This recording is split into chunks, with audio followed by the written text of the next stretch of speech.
महाराष्ट्रातील बेरोजगार तरुणांना रोजगाराच्या संधी उपलब्ध करून देण्यासाठी आणि त्यांना कौशल्यपूर्ण बनवण्यासाठी शासनाने अनेक योजना जाहीर केल्या आहेत। यापैकी मुख्यमंत्री युवा कार्य प्रशिक्षण योजना ही एक महत्त्वाची योजना आहे, जी बेरोजगार युवकांना प्रशिक्षण आणि आर्थिक आधार देण्याचे आश्वासन देते।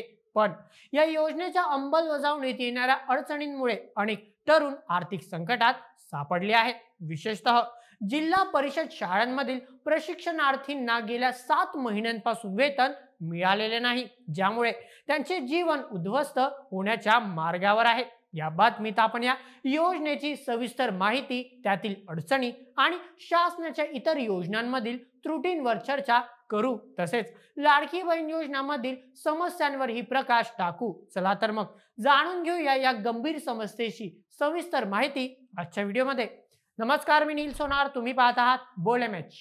मुख्यमंत्री युवा कार्य प्रशिक्षण योजना ही महाराष्ट्र शासनाची एक महत्त्वाकांक्षी योजना आहे, जी तत्कालीन मुख्यमंत्री एकनाथ शिंदे यांनी 2024 मध्ये सुरू केली। या योजनेचा मुख्य उद्देश बेरोजगार युवकांना कौशल्य प्रशिक्षण देऊन त्यांना रोजगारक्षम बनवणे आणि त्यांना आर्थिक आधार प्रदान करणे हा आहे। योजनेअंतर्गत 12वी पासून ते पदवी आणि पदव्युत्तर शिक्षण घेतलेल्या युवकांना जिल्हा परिषद शाळा, खासगी संस्था आणि इतर क्षेत्रात प्रशिक्षणाची संधी दिली जाते। या प्रशिक्षणादरम्यान युवकांना त्यांच्या शैक्षणिक पात्रतेनुसार मासिक विद्यावेतन दिले जाते। उदाहरणार्थ 12वी उत्तीर्णाला 6,000 रुपये महिना, ITI डिप्लोमाला 8,000 रुपये महिना आणि पदवी पदव्युत्तरला 10,000 रुपये महिना हे वेतन थेट प्रशिक्षणार्थींच्या आधार संलग्न बँक खात्यात जमा केले जाते।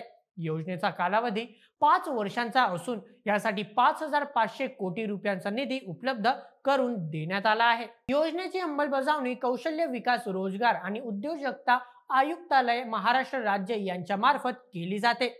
या योजनेची नोंदणी rozgar.mahaswayam.gov.in या संकेतस्थळावर केली जाते। यासाठी उमेदवार महाराष्ट्राचा रहिवासी असावा आणि त्याच्याकडे रोजगार नोंदणी क्रमांक असावा। या योजनेच्या माध्यमातून लाखो युवकांना रोजगाराच्या संधी आणि आर्थिक स्थैर्य मिळेल अशी शासनाची अपेक्षा होती, परंतु प्रत्यक्षात योजनेची अंमलबजावणी अडचणींमुळे अडखळत आहे।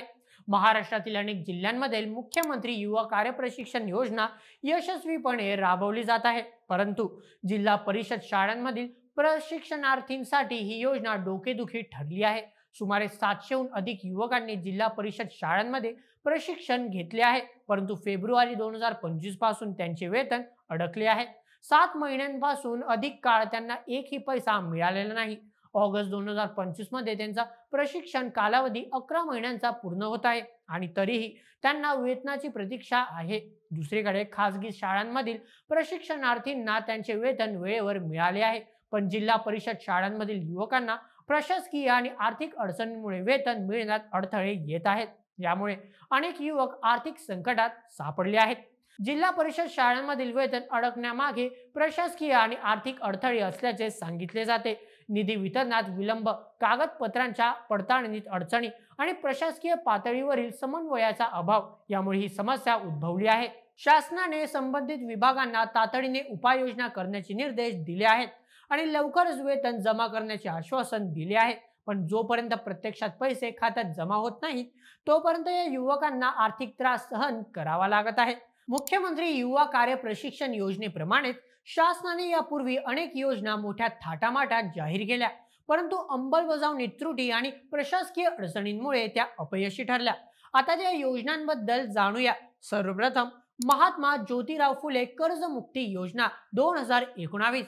शेतकऱ्यांना कर्जमुक्त करण्यासाठी ही योजना जाहीर झाली होती। लाखो शेतकऱ्यांना कर्जमाफीचे आश्वासन देण्यात आले, परंतु कागदपत्रांच्या पडताळणीत अडचणी, बँकांशी समन्वयाचा अभाव आणि अपुरा निधी यामुळे अनेक पात्र शेतकऱ्यांना लाभ मिळाला नाही।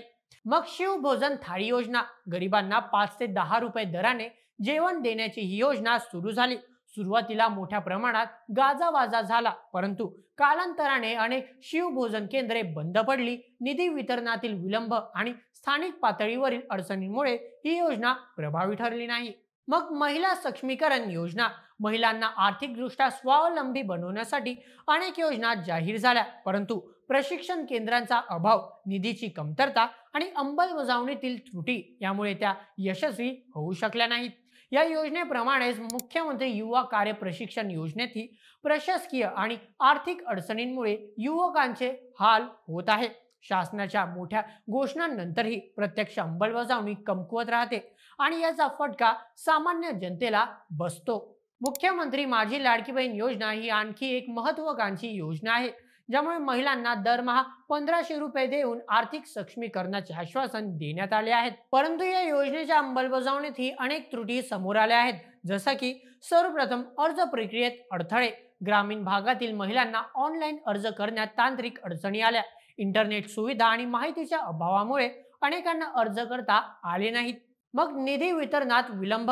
काही पात्र महिलांना अद्याप पैसे मिळाले नाहीत. आधार संलग्नीकरण, कागदपत्रांची पडताळणी आणि निधीच्या कमतरतेमुळे ही समस्या उद्भवली आहे. मग अपात्रतेची अस्पष्टता. अनेक महिलांना अपात्र ठरवण्यात आले, परंतु त्यांना याबाबत स्पष्ट कारणे सांगितली गेली नाहीत, ज्यामुळे असंतोष वाढला आहे. या त्रुटींमुळे लाडकी बहीण योजनेला अपेक्षित यश मिळाले नाही आणि अनेक महिलांना आर्थिक लाभापासून वंचित राहावे लागले आहे.